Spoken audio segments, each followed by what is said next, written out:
Hello and welcome to Sam's on Wrestling, and this is the Power Rankings. Millions of dollars, millions of dollars, millions of dollars. That was so stupid. No, it wasn't. It was really good. Should we do it properly? Exactly what, in reality. Tens of dollars, tens of dollars, tens of dollars. Sounds like my bank account. Minus of money. Minus of money. This is the Power Rankings, if you are unfamiliar with the Power Rankings. What we do is we take a wrestler, a female wrestler, or a tag team wrestler, and we give them a score out of 10 in 10 different wrestling categories. This will give them a score out of 100. We then combine the scores together to give them a score out of 200, and then they will go on our overall leaderboard. We have many leaderboards. We have the overall men's, overall women's, overall tag teams, but we also have men's main eventers, men's mid-card, and men's lower card. Today, we are looking at our first tag team. They are our first tag team ranking. Oh, good God. That was Titus. Oh, we're starting positivity. Yeah. We're doing, I don't know if you've worked it out yet. Maybe if you didn't watch wrestling in the 30 seconds in which they were around. Yeah. We're starting with the prime time players. Hence, tens of dollars. Can we count him? Can we talk about his fall under the ring at any point? Of course. It's fantastic. Should we bring it up now? It's really the highlight of his solo run. It's highlights of the greatest Royal Rumble. It's the only high of any. No, they had fake Yokozuna. Fokozuna. We would like the Ultimate Warrior, and we would like Yokozuna. They're dead. No, that's who we want. Okay, who do we get Ultimate Warrior? Well, Mojo Rawley kind of has some face paint, so he can do Ultimate Warrior. We don't have anyone who looks like you. Get this guy. We need that to do guy. a See the Good in the Greatest Royal Rumble. Oh, God. Okay. That'd be horrible. Okay. I don't know why I've just said that. I've just caused myself. I'll add it to the list. Yeah. We will try and see the good in the greatest Rumble. Anyway, we're talking about the prime time players. So this is going to be a little bit different to the men's and the women's one, because obviously these are tag teams. So some of these, when we do tag team ones, some of these people actually might turn up again in the men's or the women's rankings.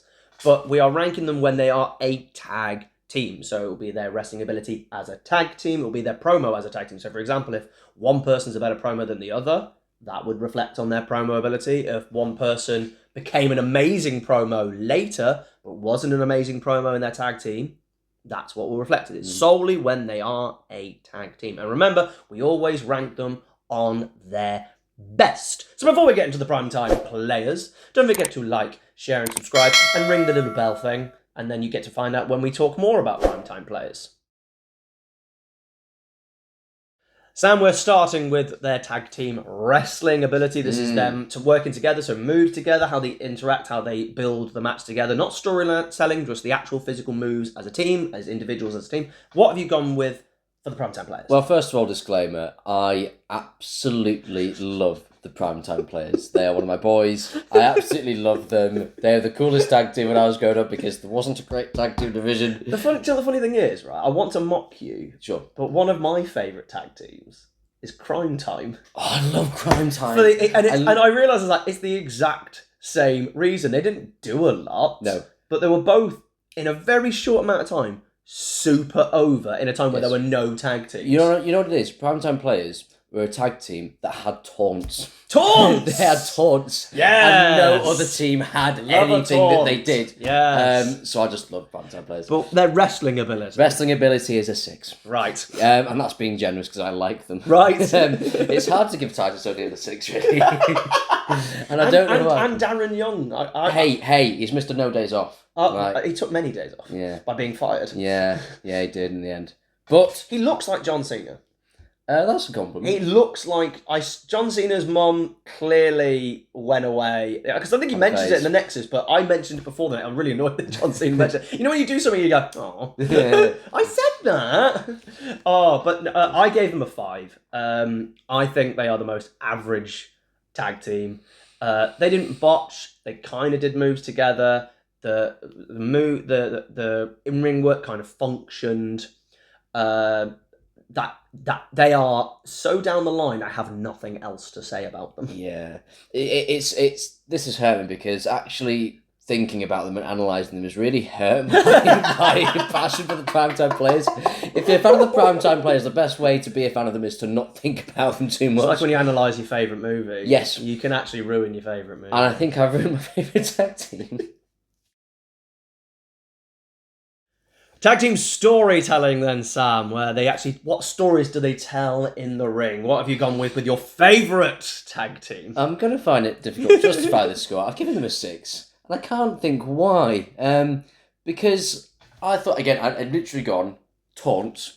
And then, you know what they used... the old storytelling trope. They used to have... This isn't really wrestling-wise, but they had... Was it Abraham Washington? That guy who got fired. But for a while... 3 weeks in, because he made a joke about Kobe Bryant while on a live microphone who'd been done for not very nice things at the time, and that it was that. And that was just the most moronic thing you can do, because they would have got massively over, because he was really a good talker, and it really made them look different having someone live like talking. That's a great idea and should be brought back. So look at them at their best. I've gone, well, actually that was really entertaining. Is it storyline? Well, actually it kind of got them a bit... It is still storytelling. So I've kind of been generous because I like them and given them a 6, but I'm wrong. I've actually gone in that, because of that 3 weeks of Abraham Washington, because everything else they did, I've gone for a 5. Okay. Because again, I thought their storytelling... I don't think their storytelling wrestling was much different.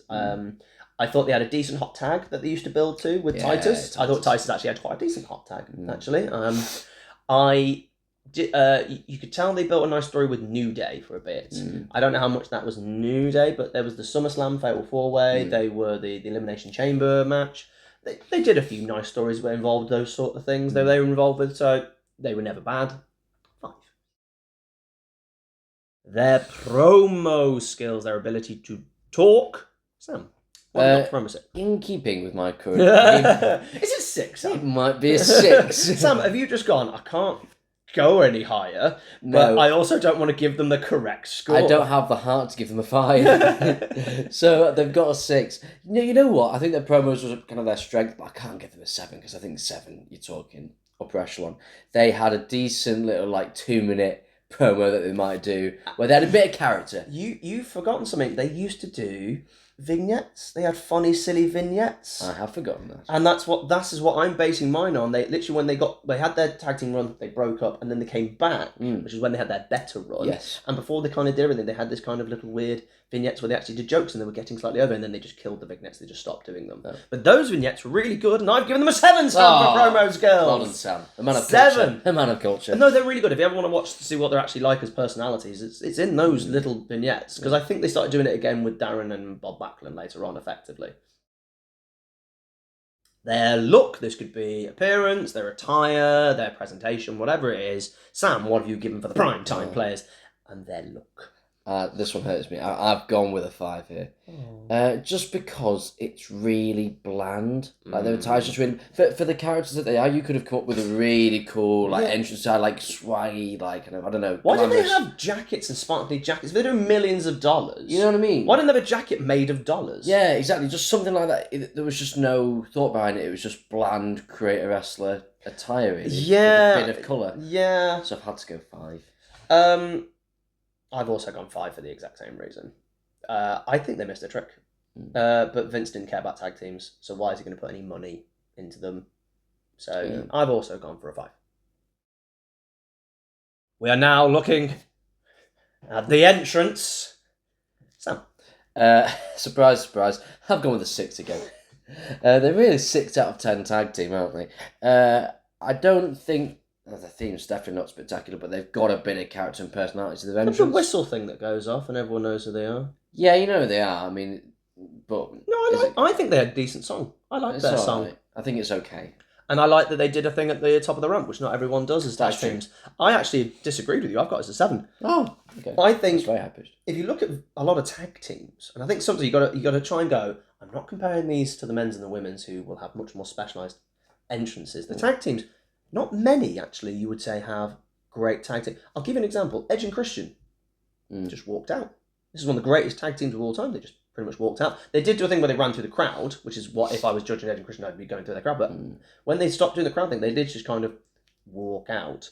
And that was it. So I don't know if you include the 5-second pose and the promo they would do after it. That probably is. But you see my point, that there wasn't a lot going on for one of the best tag teams ever. The fact that they did, they're torn, that everybody knows... Everyone would go millions of dollars and all that stuff. Titus would get on the thing and do his hurrah while in the ring. I thought actually they had quite a nice entrance. 7, you're wrong about your favourite tag team. Fair. We're now looking at their heel work. They're bad guys. Bad guys. Sam, heel. I've given them a 7. I'll tell you why. They started off as heels. I mean, that time when they didn't get over and got broke up almost immediately. Well, if you let me finish my point, they did start as heels, and they actually did have a good bit of personality about them. I think that gimmick suits being heel. Agreed. It's a heel gimmick. Agreed. And that's when they started to get a bit of popularity. No, when they were didn't. heels. I was there at that time. I remember. You were young. They got popularity with me. So I've given them a 7 because I think that just suited a heel gimmick. Maybe I've been nice, but everything you've said is correct. But just because it suited them doesn't mean they did it. I think they did it well. No, I don't. I give them a 5. I thought their heel was fine. It didn't get over, hence why they had to break them up, because they didn't work. They literally didn't work. They got broke up too early, but yeah, it didn't work. It's boring. It was boring. They didn't actually do the gimmick to the correct way, especially with Abraham Washington on top as well. Didn't work. He was there 3 weeks or 2 weeks. So, no. But those 3 weeks, were terrible. You can't go at their best and it be less than a month. Can I? No. 5. Their face worked them as good people, the time when they actually were better when they came back together in 2015. Sam, as a face. I have given them also a 7. You think they are equally as good as a heel and as a face over their career? All they needed was a bit of time as heels, and they'd have been absolutely fine and dandy. Is there anyone available to film a wrestling YouTube who also has the name Sam? Very special requisite, because I can't deal with somebody who thinks that primetime players, heel and face run they had, were equally as equal. This man was happy with Carly being champion, so I don't know what he's fine with it. talking Didn't about. mind it. I said he's still the 10th worst world champion of all time on my list. Yeah, and he should be much higher. Their face was better. They were a 6. They were really entertaining when they came back in 2015. But the problem is, do you wonder why they didn't fully go as? Because New Day turned up. And New Day were just doing such better face work that they literally got shafted to the side. So how long were they actually doing this amazing face run? It was really... About 3 months? New Day were heels at that point, but it was more they were entertaining. But SummerSlam, they may have been the heels, they were the faces. Yeah, I know. The crowd went ballistic at SummerSlam when they won that titles. Oh, yeah. They did not care that the primetime players lost. No, I get it. And for me, I just never supported the primetime players bar for a couple of weeks. They didn't work for me as heel or faces, because every time they did build any momentum at all, even if it was minor, WWE just stopped with tag teams or stopped with them specifically. Well, what I remember from that summer, they were feuding with the New Day, and they were on commentary when the Dudleys returned. Yes, they were. Titus O'Neil half ruins that return. He does. He doesn't shut up. Don't put him on commentary. Call the police. But Gunther, Drew, and Sheamus is one of the greatest Intercontinental title matches, and I have to watch it on pissing mute. Gimmick and personality. So some people have a gimmick, some people don't have a gimmick, and then we have to go on their personality. Some of you based it on gimmick or personality, this score? All of the above. Oh, we're together. Okay, yes. Fair enough. It's a 7. They do have personality. I've also gone 7. That is why they did get over. That's why they got over. Yeah, in a bland tag team division. There wasn't one. Well, who was going at this point? Los Matadores. Oh god, that's New Day were starting with that. New Day were new. Oh, so you took 2015. Yes, Cesaro and Kid. And Tyson Kidd. Wasn't it? Not the bar. Yeah, there were still Usos. Yeah, but they were bland Usos. And I'm talking originally. Yeah, there was nothing. I'm talking about the time when they were at their best. Yeah. So that's what I'm saying.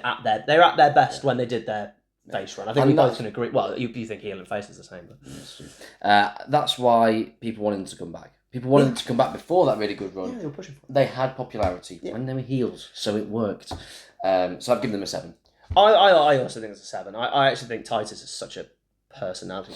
Like, even when he was in his terrible, weird Titus Worldwide stable with Cruz and Dana Brooke. I also love They that. still were vaguely over, but not because of Cruz or Dana Brooke, but because Titus is just so fun. And do you know what? Even Darren was a bit of good fun at this sort of time. So, and at the end of the day, millions of dollars is a great thing, and it really works. Over and a draw. So this is how much money they drew, or just generally how over they were. Millions of dollars. They made tens of dollars. Yeah. What have you gone for over the draw? Clearly, it's going to be draw. They didn't make any money. So. As much as I wanted to give them a 10, I've given them a 6. I think that's fair. They got over to the extent that people wanted them to come back after a few years of not being a team. They were remembered. People were fond of them, including myself. I've gone 5. Okay. Because now we are doing this at their best, but we always have to take the negative. Every time they got over, and do you know what? When they won the tag titles, there was a big pop for that. Everyone forgot about them immediately, like WWE did, and the fans didn't care. Like, once they lost the titles at SummerSlam, it wasn't like they're going, "Oh, we want that match to come back again," and all that. Like, no one cared. It really didn't help. Again, the timing of the Dudleys coming back. As well they just lost the title, as well as New Day getting So then it's like, well, over. you've got Dudleys and the New Day, this whole new returning massive babyface team coming back. Why would you care about the PTP? So. No, and that was the problem. So for me, I just didn't think they could get over a 5. 6 is also fair in the grand scheme of things, because I did think they got big pops, but it was never sustained. So I could never say at their best they got it for a while, because I think to be over, it has to be for a while, because everyone can get over for a couple of weeks, even a couple of months. Can you get over for a while? If you don't get over longer than, I'm going to say about 2 to 3 months here, can you really go any more than that kind of mid? So yeah, I've got 5. You always end with the finish. So their tag team finisher, which I believe is the same finisher that Demolition do. So Titus holds them in a backbreaker, and Darren comes in with the elbow. I saw that because I had to YouTube that. It's just a good fan that you didn't remember that's the Demolition. I just remember their taunts. I can't. How old were you again now at this point? So you're 14. Oh, in 2015. Yeah, I'm 15. No, you should know at that point. I should have done, but I just didn't know. So I had to YouTube it, and I couldn't find an actual real version of it anywhere. I had to find the 2K version. They didn't win often. No, this is the thing. Fair. So I had to find the 2K version. I thought, that can't be the finish. It was, yeah. Turns out it was. It's not good. What, the backbreaker into the thing? Well, I've only seen the 2K version, so maybe the animation really doesn't look great. Can I just say, Sam, it's a great finisher. I don't think backbreaker. Oh, really? Oh, where have you gone then? I've gone 5. I've gone 7. Have you? I think this is a really good tag team finisher. I just think it's okay. I think it's slow, and I don't think... Maybe the way they did it looked great, but I've not seen it in real life. So I just think it's a bit slow, and it doesn't look that devastating, really. How many tag team people actually had a tag team finisher as well? That's the thing. Yeah, that's true. Especially at this time. You think of all the tag teams we just named. New Day didn't get their midnight hour for ages, as far as I'm aware. I love that finisher. That looks the exact same. It's a guy holding somebody. No, but it's and then the a guy big over the top. ending. Which I know, I get it. DDT. I get it, but it's a devastating backbreaker with a slightly devastating elbow. Oh no! I like this move. So you got 5. I've gone with 5. I've got 7. Well, there you go. So maybe I'm the fan of the prime time. We've come to the end of the prime time. Oh, that's 2015. We've come to the end of the prime time players. Sam, what was your overall score for the prime time players? Sadly, I've got 63. I've got 59. So we are actually in a very similar boat. I think that's probably 6 out of 10 tag team. Yeah. That's probably about right. So that would give them an overall score of 122. And look what they are on the leaderboard. The number 1! Yes! Because there's nobody else there. There we go. Thank you. Looking at number 1, looking very pretty in the number 1 slot. We will have some other tag teams probably once each month. Will they hold on to the top spot next week? Depends next month? Next week? This is like, when they say next week and then they don't turn up on Raw the next week. Yes. It's satire. They will let's see what the next one. Thank you. Don't forget to like, share and subscribe. Where would you put the primetime players? Do you agree? Do you disagree? Where would you rank them? Please let us know in the comments below, and we will see you next time. No one liked us. No one liked us. No one liked us.